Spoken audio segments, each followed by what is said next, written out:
ఈరోజు మన Telangana joint action committee తరఫున అవుట్సోర్సింగ్ ఎంప్లాయీస్ తెలంగాణ వ్యాప్తంలో 33 జిల్లాల నుంచి అందరు ఇక్కడ మేము అక్కా చెల్లెలు అన్నదమ్ములు అందరం ఈ ఇందిరా పార్క్లో ధర్నా చేయడానికి వచ్చాము. ఏంటంటే ముఖ్యంగా 2 సంవత్సరాల క్రితం మన రేవంత్ రెడ్డి గారు టీపీపీసీ అధ్యక్షుడు ఉన్నప్పుడు ఏమన్నారంటే, మేము అక్కడ ధర్నా చేస్తున్నాం, ఇలాంటి ధర్నాలు ఆ సార్ 2.5 సంవత్సరాల క్రితం వచ్చినప్పుడు మీ అవుట్సోర్సింగ్ సమస్య ఒక 10 నిమిషాలు ఛాయ్ తాగేంత సమయంలో నేను తీరుస్తాం, మిమ్మల్ని చేస్తాం, మీ సమస్య చేస్తాం. ఇప్పుడు ముఖ్యమంత్రి 2.5 సంవత్సరాలు అయిందండి, ఇప్పటి వారికి సార్కి అంత టైం లేదనుకుంటా, ఛాయ్ తాగుతలేరు సార్. ఛాయ్ బంద్ చేసిండు, ఎందుకంటే అవుట్సోర్సింగ్ ఎంప్లాయీస్ ఏడా మా సమస్య పరిష్కరించమంటా అని సార్ ఛాయ్ బంద్ చేసినప్పుడు. ఇప్పుడు మేము అప్పుడు ఏమన్నా కేసీఆర్ సార్ ఉన్నప్పుడు ఏమంటే ఫామ్ హౌస్లో ఉంటున్నారు, కానీ కేసీఆర్ సార్ ప్రతి నెల మాకు జీతాలు ఇచ్చాడండి. ఇప్పుడు జీతాలు 5 నెలలు 6 నెలల నుంచి జీతాలు లేవు మా అవుట్సోర్సింగ్ ఎంప్లాయీస్కి. 10,000 15,000 జీతాలు వచ్చేవాళ్ళు ఎలా బతారు?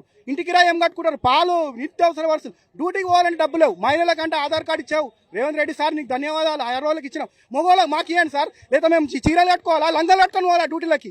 మాకు ఆధార్ కార్డు ఇవ్వండి, లేకపోతే మాకు కూడా ఫ్రీగా ఇస్తే అవుట్సోర్సింగ్ ఎంప్లాయీస్ 10,000 జీతంలో మేము బస్ ఎక్కి పోతాం ఫ్రీగా. టిఫిన్ డబ్బాలు తీసుకొని ఎలా తినాలి, ఎలా బతకాలి మీరు చెప్పండి. 10,000 రూపాయల్లో బతకలేరండి.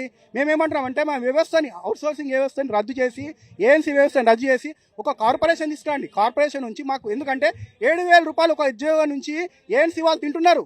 7,000 రూపాయలు తింటూ. దయచేసి ముఖ్యమంత్రి రేవంత్ రెడ్డి గారికి మేము వినియోగిస్తాం ఏంటంటే, సార్ మీకు ఛాయ్ తాగుతలే అంటున్నారు కదా, మేము అవుట్సోర్సింగ్ ఎంప్లాయీస్ 5 లక్షల మంది ఉన్నామండి, మేము తలా ₹1 వేసుకొని 5 లక్షల రూపాయలు జమ చేస్తాం సార్. మీరు ఒక ప్లేస్ ఇవ్వండి, ఇందిరా పార్క్ వస్తారా, లేకపోతే మీ ప్రజాభవన్కి రమ్మంటారా మమ్మల్ని? మేము అవుట్సోర్సింగ్ మంది ₹1 చొప్పున 5 లక్షల రూపాయలు వేసుకొని ఒక టీ తీసుకొని వస్తాం సార్. స్పెషల్ టీ తీసుకొని వచ్చి మీకు తాగిపిస్తాం సార్, మా సమస్య పరిష్కరించండి సార్. ఏఎన్సీ వ్యవస్థ రద్దు చేసి కార్పొరేషన్ ఇమీడియట్ చేసి మాకు 5వ తారీఖు ప్రతి నెల జీతం ఇవ్వాలి, ఉద్యోగ భద్రత, ఆరోగ్య బీమా ఇవ్వాలని మీ మీడియా ద్వారా మేము ముఖ్యమంత్రి గారికి, వాళ్ళ మినిస్టర్లకి, అధికారులకు కూడా తెలియజేస్తున్నాం సార్. నా పేరు బాలసుబ్రహ్మణ్యం సార్, నేను outsourcing employees working president sir, health department నాది. Thank you sir.